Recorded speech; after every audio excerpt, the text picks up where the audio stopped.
Bom dia, ou boa tarde, ou boa noite, em especial para os estudantes do bacharelado em arqueologia da FURG. E eu vou começar pelos conteúdos de uma das disciplinas que a gente estaria trabalhando nesse momento, se não tivesse ocorrido a suspensão das aulas, que se chama Arqueologia do Mundo Antigo.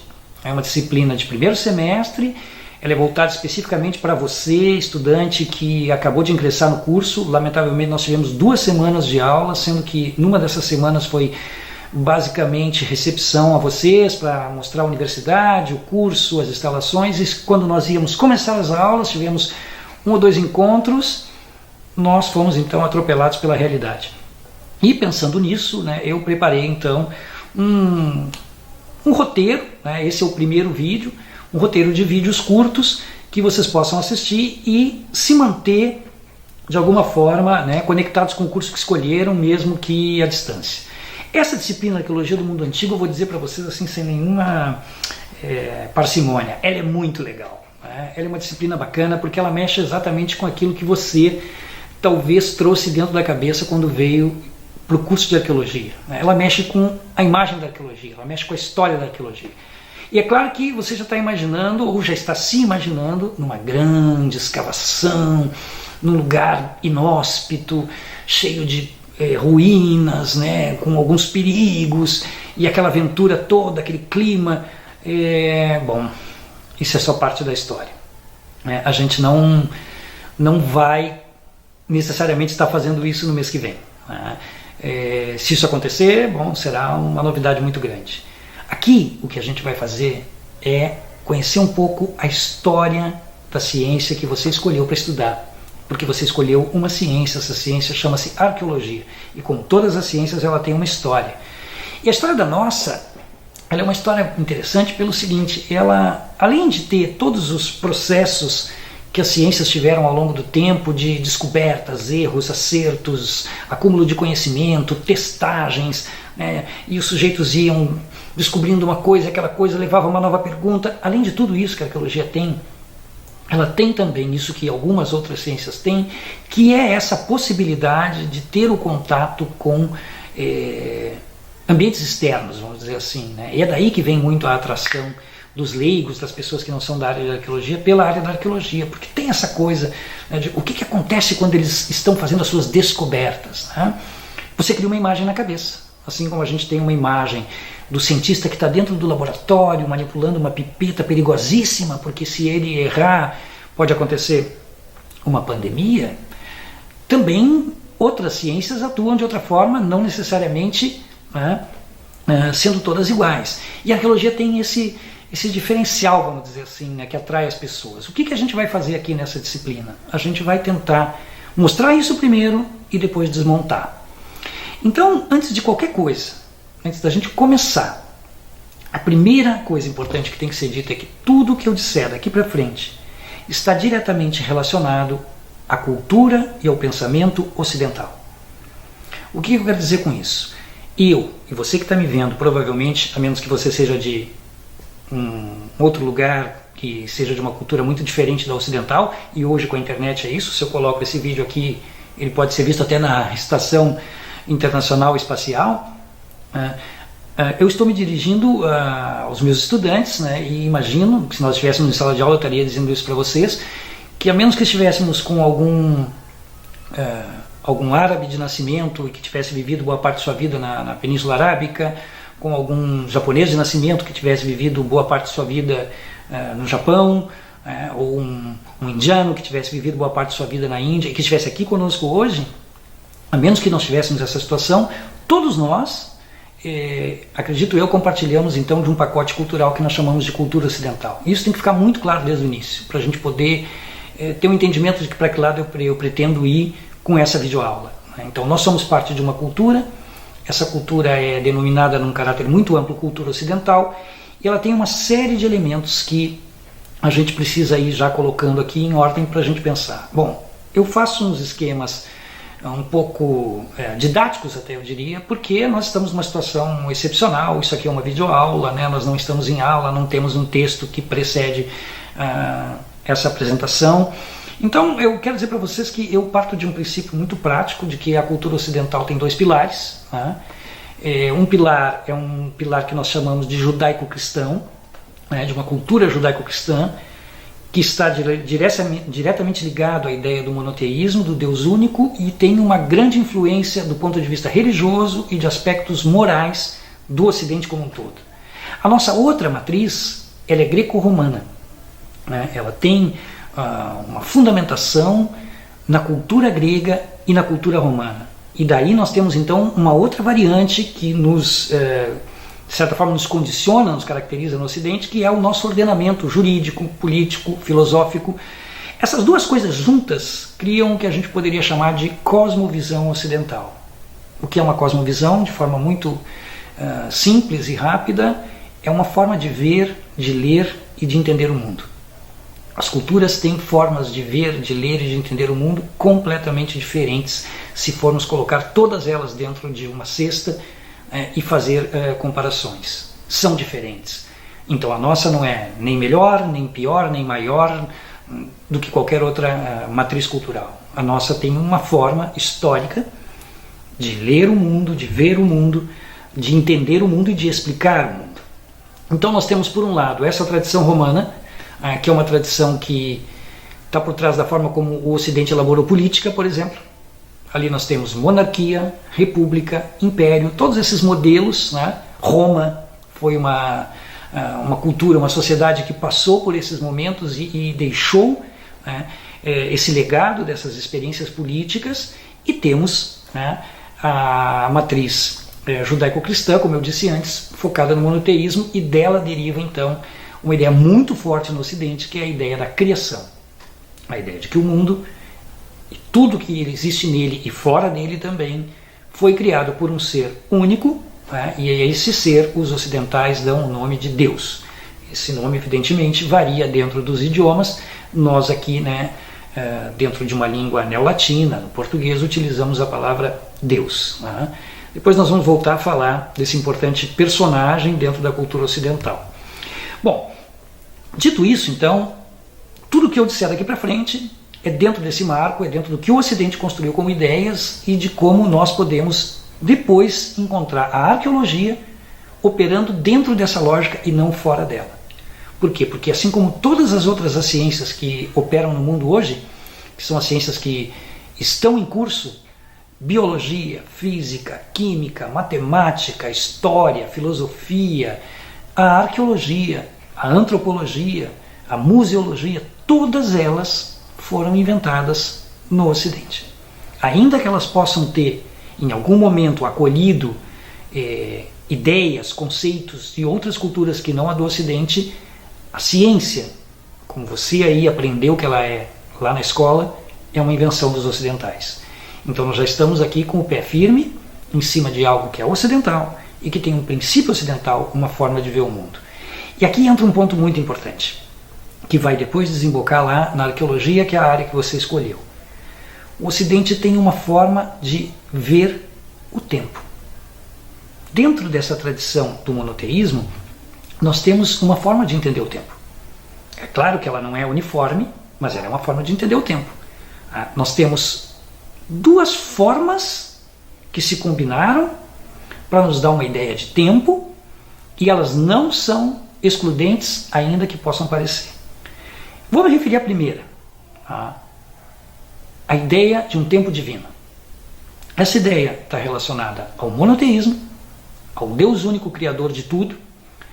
Isso tem uma ideia de um princípio, esse princípio é a criação, e depois nós temos uma história que vai se desenrolando ao longo do tempo, que é uma história onde esse Deus criador faz intervenções pontuais entre os homens, entre a humanidade, e ele vai então revelando aos homens as suas intenções. Por isso que nós dizemos que o monoteísmo é uma religião revelada, né? Porque parte do princípio que este Deus faz revelações aos humanos. E vocês conhecem essa história de cabo a rabo, por mais que vocês não estejam sempre pensando nela ou lembrando nela. Vocês sabem muito bem, ela tem uma lógica. Essa lógica começa com a ideia da criação de Adão, o primeiro humano. Vou me referir aqui à história da humanidade, não vamos falar tanto da criação do mundo, etc. Adão, depois nós temos uma nova revelação que é para Noé, Todos vocês lembram desse episódio bíblico. Depois você tem uma nova revelação que é para Moisés. Depois você tem uma nova revelação importante que é a revelação através de Jesus. E depois você tem ainda mais uma revelação que é a revelação para Maomé, Muhammad, que vai dar origem ao Islã. Essas são só as principais, são só as que são centrais de uma narrativa. E essa narrativa, então, ela tem uma lógica que todos vocês conhecem. A história tem um início, quando Deus criou tudo. Ele revela como Ele quer que os humanos vivam. Os humanos nem sempre o respeitam, porque Ele mesmo os dotou de livre-arbítrio. E ela tem um fim. Ela tem um fim que, na verdade, é como um recomeço. Vocês também conhecem isso. É a ideia de que, antes do final dos tempos, haverá um julgamento, o juízo final. E, realizado esse julgamento, escolhidos aqueles que foram contemplados, com o direito de passar a nova era, nós vamos ter então uma nova era de total paz para sempre, essa também com um tempo indefinido. Um ponto importante, apesar dessa história ter um início, um meio e um fim, ela não tem marcador temporal. A gente não sabe quando foi esse início, em termos de contagem do tempo. A gente não sabe em que parte da história nós estamos agora, e a gente não sabe quando será esse final. Então também não sabemos como é a ideia de tempo para depois desse final, ou seja, a tal da nova era que virá depois. Onde está tudo isso? Bom, obviamente você sabe disso, isso tudo está num conjunto de livros chamado Bíblia Sagrada, composto então por textos sagrados dos hebreus, que professavam a religião do judaísmo, e os textos do chamado Novo Testamento, que seria então todos os acontecimentos com relação ao nascimento, vida, morte, ressurreição e pregação das ideias de Jesus. E depois temos ainda o Alcorão, o Corão, que é o conjunto de textos do islamismo fundamentado nas revelações que foram feitas a Maomé. Esse é, digamos, o grande pacote de informações que a humanidade herdou para que essa história se consolidasse. Essa então é a primeira linha que nós chamaríamos de um tempo divino. Ele é um tempo que é exclusividade de Deus, não compete aos homens saber detalhes maiores dessa contagem de tempo. O que os homens fazem é colocar essa história dentro da sua contagem de tempo. Então nós podemos chamar aqui de um segundo tempo, que é o tempo histórico, só para usar um conceito básico. E aí você também aprendeu isso lá na escola, em algum momento, a divisão da história em 5 períodos, ou 5 etapas, ou 5 eras. A pré-história, a antiguidade, a Idade Média, a Idade Moderna e a Idade Contemporânea, aquela na qual nós, em tese, nos encontramos. Essa é uma história de tempo linear. Nós, ocidentais, adotamos a contagem romana, dos anos, meses, semanas, dias romanos, com um marcador que misturou então as duas narrativas, que é o marcador do nascimento de Jesus, que então nos coloca um tempo depois desse nascimento e um tempo antes desse nascimento. E assim criamos uma ideia de tempo linear, que tem um marco temporal no meio, que permite numericamente contar para trás e numericamente contar para frente, do ponto de vista matemático de que é infinita essa contagem. Ela não tem um limite de representação numérica. Bom, o que isso significa? Que você tem duas narrativas que não são excludentes porque elas se complementam na medida em que a narrativa histórica que dividiu a história em períodos, que organizou, que ordenou, que foi trabalho de ciência, que foi trabalho de historiadores, ela foi depois sofreu um pouco essa possibilidade de encaixar a narrativa sem um tempo definido, a narrativa bíblica. Por quê? Porque exercícios feitos através da leitura bíblica permitiram identificar momentos e tentar de alguma forma então datar quando aconteceu, quando aqueles episódios históricos aconteceram. E aí é interessantíssimo porque se destaca uma figura que é o James Ussher.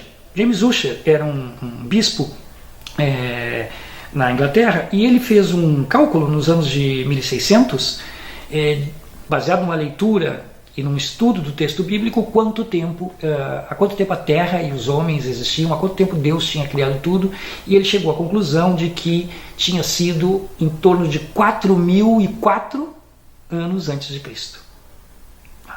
E ele inclusive chegou a um dia, 23 de outubro do ano de 4.004 a.C., foi a criação. E um mês depois teria acontecido a expulsão de Adão do paraíso. Bom, o James Ussher deixou esse estudo, isso foi publicado num livro chamado Os Anais do Mundo, a origem do tempo e a continuação para o início do reino do imperador Vespasiano e a destruição e abolição total do templo e da comunidade dos judeus. Esse era o subtítulo desse grande livro, né, que foi publicado em 1650 com os cálculos e as ideias do James Ussher, né? E por muito tempo se trabalhou então com essa hipótese, né? Entre 4.000, 5.000, 5.500 anos, né, era o tempo que a Terra existia e que os seres humanos existiam. Bom, até o século 17, isso pode ter tido ainda alguma força, mas a partir do século 18 isso começa a mudar. Nós vamos ver isso com mais calma, evidentemente, quando a gente retornar às nossas aulas presenciais, mas já trago o outro James, que a gente parece que tem aqui uma disputa entre James, né? James versus James, que é o James Hutton. O James Hutton é um dos pais da geologia moderna, da ciência da geologia, e ele foi um dos sujeitos que começou a pensar e dizer, olha, não, de fato, a Terra não é tão nova assim. E aí ele começou a fazer observações em campo, observando a formação de rochas e como elas se formavam por sedimentação, ou seja, por sedimentos que se acumulavam ao longo do tempo, ou elas se formavam por derrames basálticos, né, derrames de vulcões, e ele foi construindo a sua tese, que é a tese então de que a Terra era muito antiga, porque era um processo muito lento que havia formado o relevo que hoje, no tempo em que ele viveu, no século XIX, podia ser visto.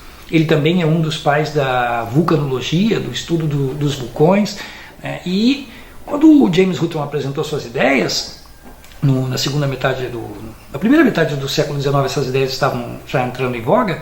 Aí sim nós temos uma mudança de paradigma, que é a ideia então do tempo longo, de um tempo muito longo. E é a partir daí então que começa a se construir outras perguntas. Bom, se esse tempo é muito longo, é desde quando? E aí você vai ter a evolução de vários campos da ciência, como a biologia, a geologia, a física, a astrofísica, vários campos que vão estar tentando dar conta de responder essas perguntas. Então, há quanto tempo? O século XIX vai ser o século em que vai haver a explosão dessa discussão.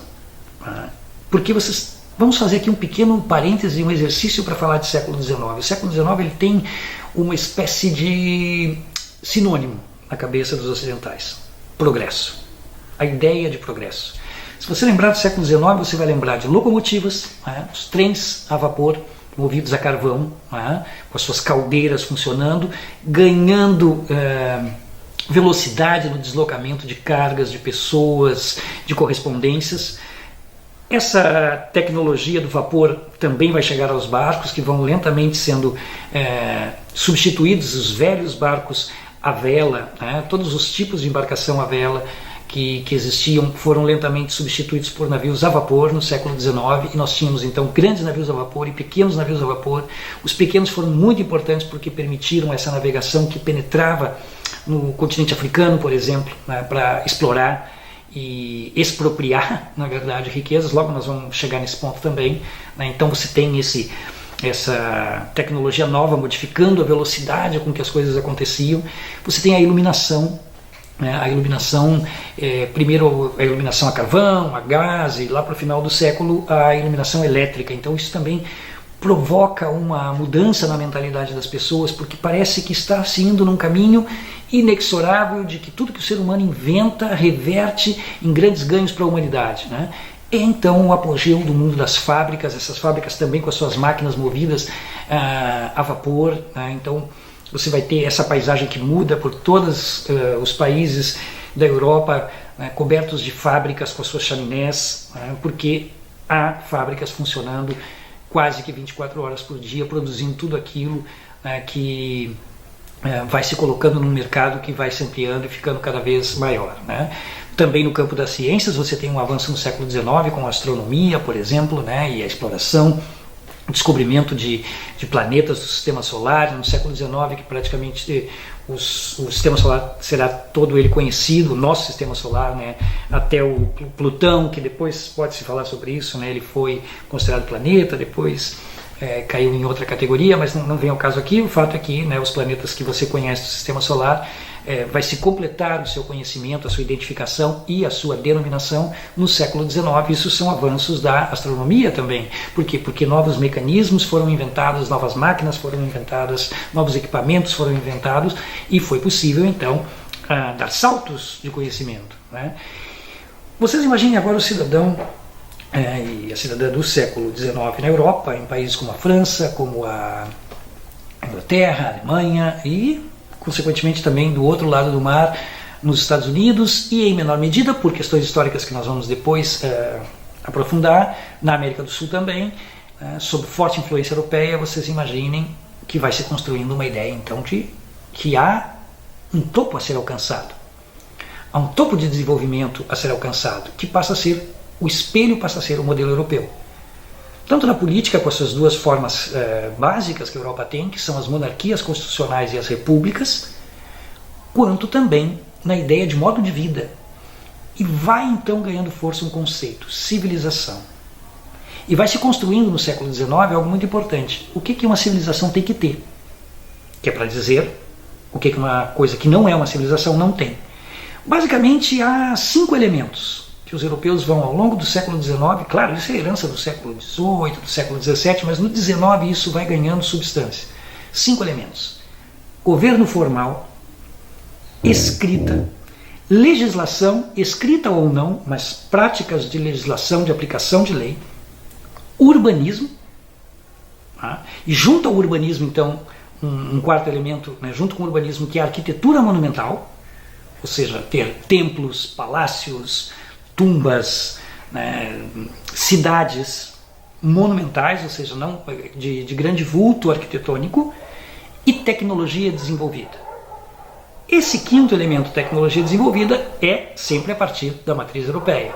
Então, comparar, né, o que uma civilização tem e a europeia tem. Em que patamar ela estaria? E aí, então, a outra ideia, o outro campo de ideias que ganhou força no século XIX.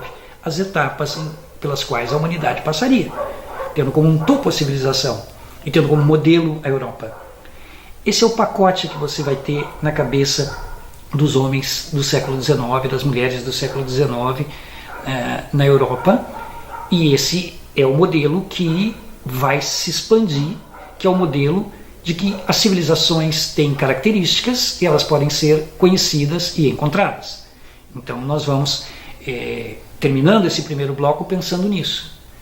Qual a ideia de civilização que um europeu tem quando ele parte para tentar encontrar duas coisas: o seu passado, aquela história linear para trás, o que ele vai encontrar, o que ele vai buscar, e outros povos, não no passado, mas contemporâneos aos europeus. E o mecanismo vai operar de duas formas, sempre em busca do elemento de comparação, a civilização. Tem ou não tem? Tinha ou não tinha? Se tinha, como era? Se tinha e como era, como chegou até nós? Então é disso que nós vamos falar no nosso próximo encontro.